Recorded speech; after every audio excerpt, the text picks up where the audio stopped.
Each time he came up, long enough to inhale, he heard a snippet of conversation. If I'd been picked up to wear Sophie's cape instead of those boys, we would have escaped. Tedros went back under. The town was cast at a flying ghost would be at the church, and Agatha's bubble looked at just like a flying ghost.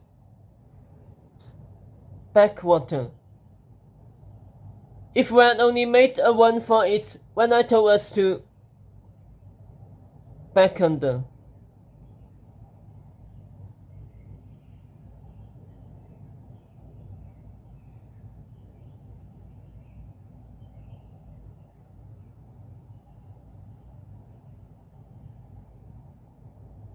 Tedros' skin screamed with cold, his heart pumping madly.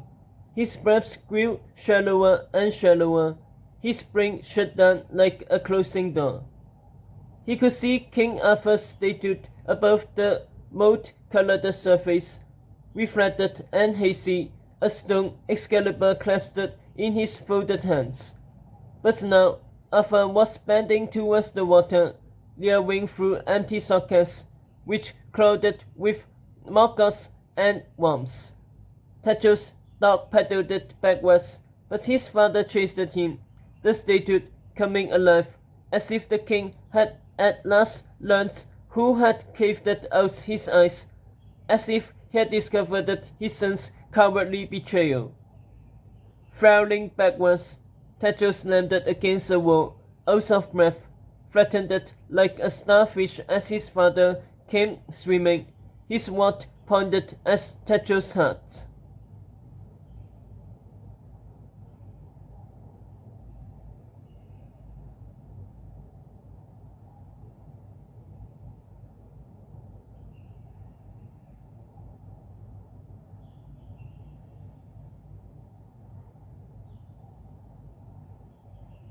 Unbury me, the king commanded.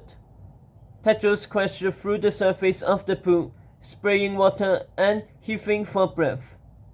Valentina and Adria launched against the marble wall of King's Cove, drenched by Tedros' splash. Behind them, King Arthur's statue stood eyeless and still. "Why is he swimming in dirty piscina?" said Valentina. "Boys are a mystery," said Adria, waging out his devil-wet hair. "You are a boy," said Valentina. "Then why didn't Agatha pick me to wear Sophie's cape?" Adria puffed. "She knew I loved that cape, and instead she lets behind and life and wear it."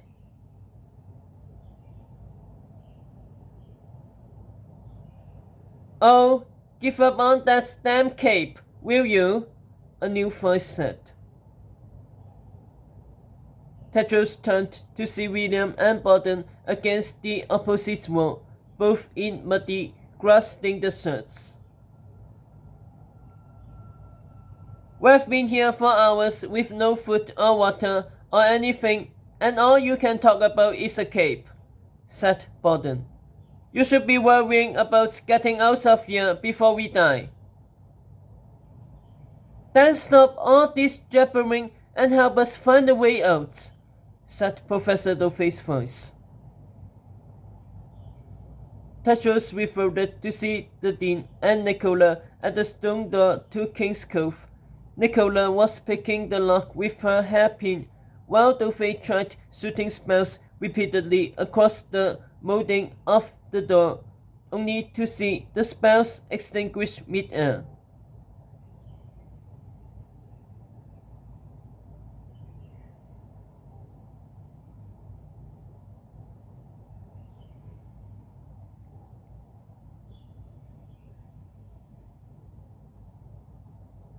"There is no way out," Tedros groused, climbing out of the pool and letting the cove's muggy air through his torso as he slumped against the wall near Valentina.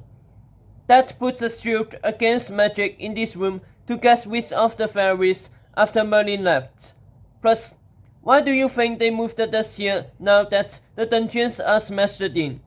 It's called King's Cove for a reason. That built it as a safe room in case the castle got invaded. Nothing can penetrate it. We are as trapped here as we were there.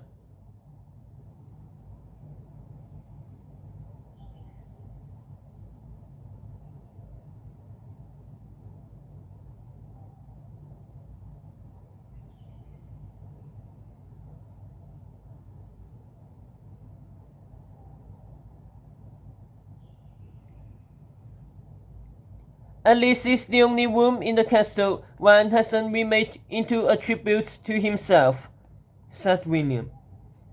Tetros looked at him. We saw when they took us upstairs, Botai explained it. It's all gold lions and lion busts and such statues of him looking buff. Not that I'm complaining, said William airily. Been around Camelot my whole life, and the castle looks so much better than it did before. He saw Tetros glowing, in a gaudy, low-class sort of way.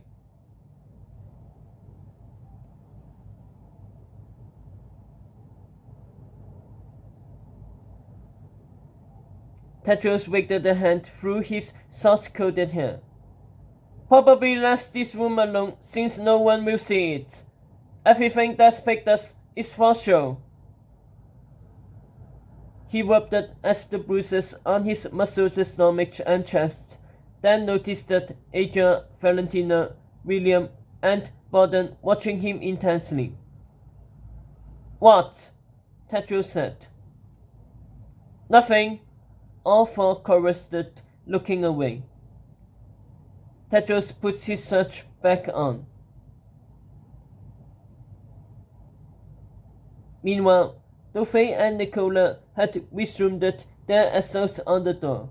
Dofei's green gun shed battle wings while she stood in tiptoes and shot sparks out of her fingertip, trying to find a weakness in the magic shield. Beneath her, Nicola's tongue stuck out in concentration as she crouched in a squat, picking deeper in the lock.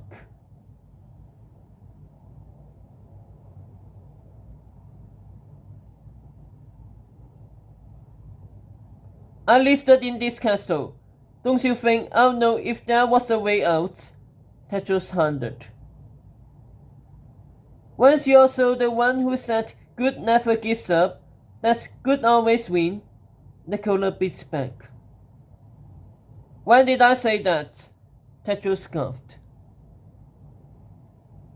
Wait before you and Sophie went into the trial by town your first year, she said.